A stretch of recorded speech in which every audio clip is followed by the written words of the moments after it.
Assalamu alaikum wa rahmatullah, j'espère que vous allez bien. La sourate As-Saffat comporte 182 versets et a été révélée durant la période mécoise. Abdullah ibn Omar rapporte au sujet de cette sourate: le messager d'Allah nous ordonnait d'alléger la prière et il nous dirigeait en récitant sourate As-Saffat. Cette sourate évoque les anges, l'arbre de Zaqqum, l'histoire de certains prophètes dans Ilyas alayhi salam, ainsi que le sacrifice d'Ismaïl. Avant de commencer, je vous invite à vous abonner à la chaîne afin de ne rien manquer des prochains épisodes de cette série sur l'explication des sourates du Coran. On se retrouve tout de suite après la petite intro.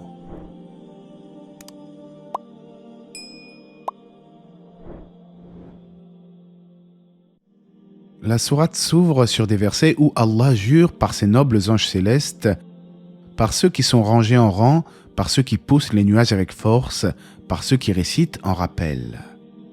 Selon Qatada, les anges forment des rangs dans les cieux.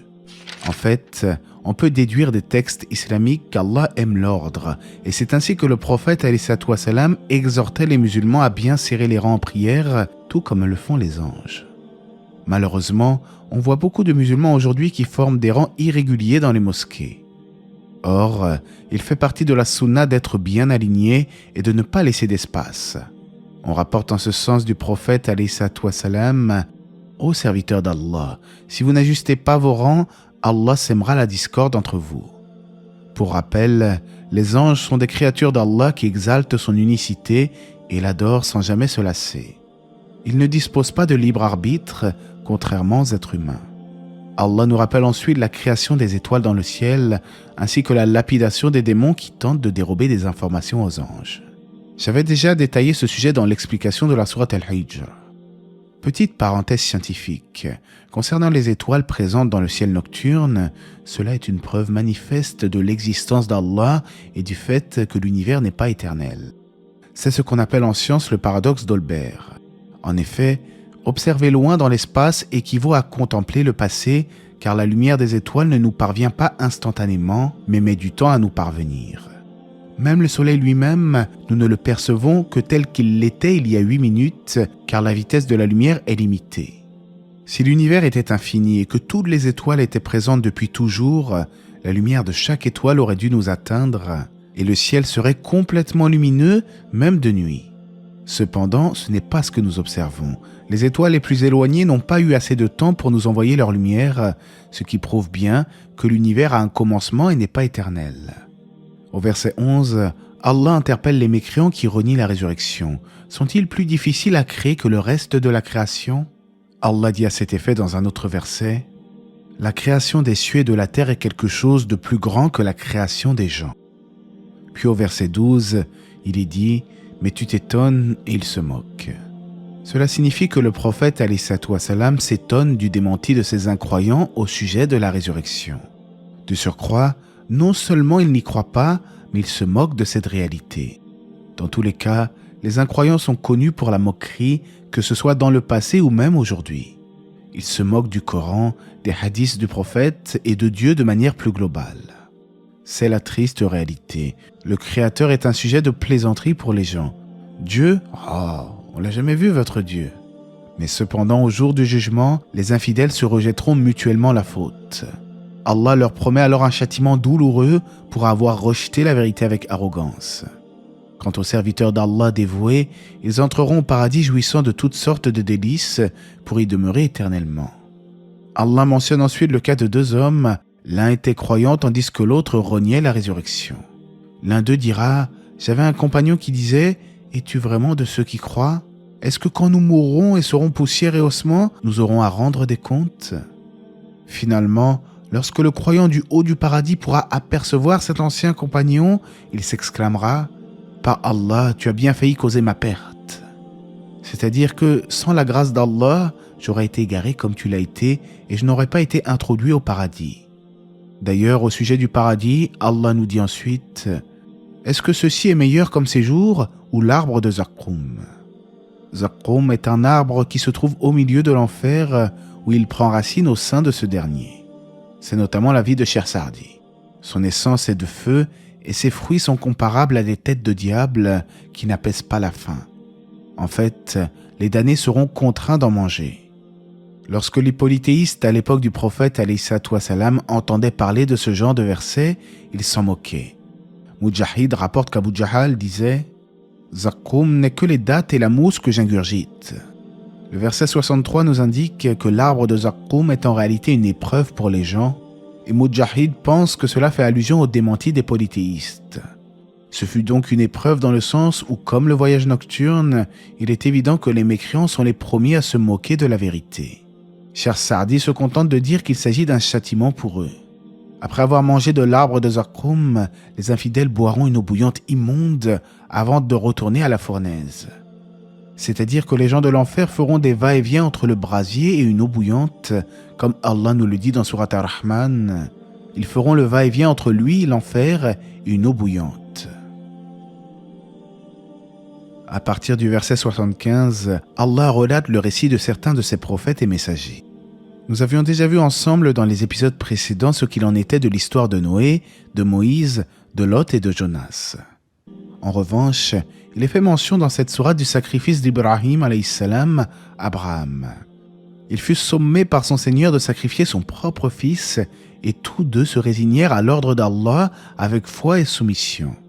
Mais lorsqu'il s'apprêta à le sacrifier, son fils Ismaïl fut remplacé par un bélier. Ce n'est pas Isaac qui fut le sacrifié comme le prétendent les gens du livre, mais bien Ismaïl. Au verset 123, Allah mentionne le prophète Ilias, Élie en français. Celui-ci exhorta son peuple au monothéisme pur en disant « Invoquerez-vous Baal, une idole, et délaisserez-vous le meilleur des créateurs ?» Selon certains exégètes, Baal était une divinité adorée par les habitants de Baal-Abek, à l'ouest de Damas. Il s'agirait en fait d'une idole que les gens adoraient en dehors d'Allah. Pour Ibn Abbas, le terme Baal signifie maître dans la langue des Yéménites. Allah fait donc l'éloge de ce prophète et des monothéistes qui étaient avec lui. Paix sur Élie et ses adeptes. Pour plus de détails sur l'histoire des prophètes, je ne peux que vous inviter à revenir à la playlist Histoire des prophètes, où chaque prophète bénéficie de sa propre vidéo. Et louange à Allah qui m'a permis d'effectuer ce modeste travail. Allah réfute ensuite les croyances ridicules des polythéistes, comme ceux qui disaient qu'Allah s'est attribué des filles, alors qu'eux-mêmes ne souhaitaient pas en avoir. En effet, il est connu que certains associateurs enterraient leurs filles vivantes par peur de la honte ou pour d'autres raisons.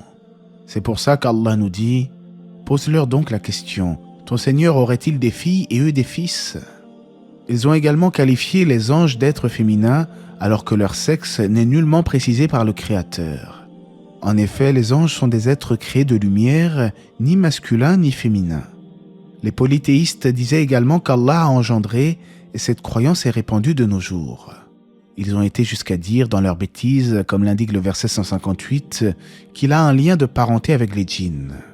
En effet, les polythéistes prétendaient que les anges étaient ses filles et que ces anges avaient pour mère les djinniyat, c'est-à-dire les djinns féminins. Mais Allah déclare au verset 159 « Gloire à Allah, il est au-dessus de ce qu'ils décrivent ». Conséquemment, les versets évoquent le fait que les polythéistes ne tentent en réalité personne qui n'ait déjà été qualifié d'impie par Allah au préalable. Tout est prédestiné. Allah innocente ensuite les anges de ce que les polythéistes ont inventé, notamment en nous rappelant qu'ils ont une place connue auprès d'Allah, c'est-à-dire dans l'adoration, et ils ne transgressent jamais les commandements divins. Ils sont plutôt en rang serré et adorent Allah, comme l'indique le verset. Nous sommes certes les rangés en rang. À cet effet, lorsque Ammar faisait face aux fidèles pour la prière, il disait « Alignez vos rangs et tenez-vous droit debout, car Allah veut pour vous la droiture des anges. » Comme il est rapporté dans un hadith du prophète alayhi salam rapporté par Muslim, il y a plusieurs particularités à cette communauté. Nos rangs en prière sont semblables à ceux des anges, toute la terre est pour nous un lieu de prière, et la terre est pour nous un moyen de purification si l'on ne trouve pas d'eau. Vers la fin de la sourate, Allah nous rappelle les dires des mécréants prétendant vouloir suivre la vérité si seulement ils avaient reçu un rappel ou un livre sacré comme les générations anciennes.